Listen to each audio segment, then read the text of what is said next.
In the last video, we talked about dirt and its savant little brother, tone. We learned how running a signal through the two of them makes them angry, and as a result, they create a very aggressive signal. If you look toward the bottom of the screen, you'll notice a couple of flowcharts with a switch. This indicates that you can change the order of how the main processing parts of the pulverizer connect to one another.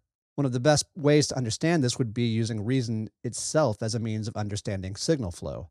For example, if I ran a compressed beat through a reverb, I would have a very steady signal going through a very dynamic effect.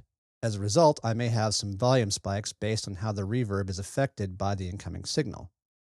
Also, it would very much sound like a compressed signal going through a very airy effect, kind of like taking a picture of a sledgehammer with a rose-colored filter. Weird, right? Now, if I ran the beat through the reverb and then into the compressor, I would have the reverb giving me a much bigger sound on my drums, but the compressor would still squash it. The result would be a big yet controlled sound. The order in which signal goes from device to device has a very big effect on how the overall sound will end up. Now, let's examine this with the Pulverizer.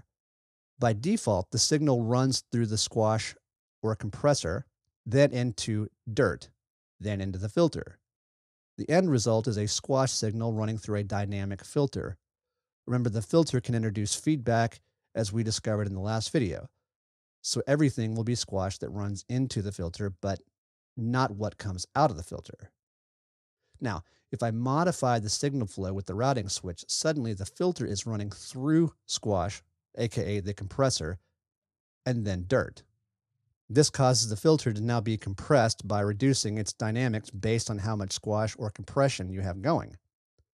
Let's check this out now. I'll start off by using the standard squash dirt filter signal flow.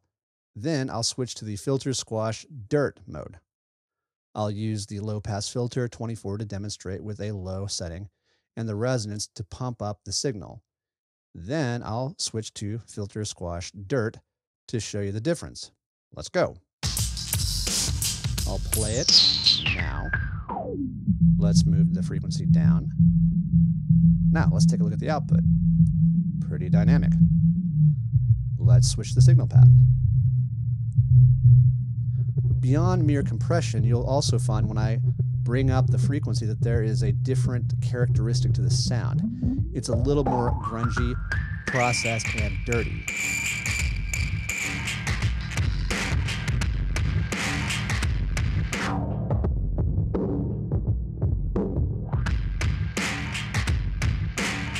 One thing I really like about this mode is that you never really have to worry about feedback from the filter on accident. I can go as crazy as I like, and the Pulverizer excels at this. I would definitely encourage experimenting with the different flow paths. Which one you choose really depends on the situation. For example, the comb filter is really airy and psychedelic when a compressed signal goes through it.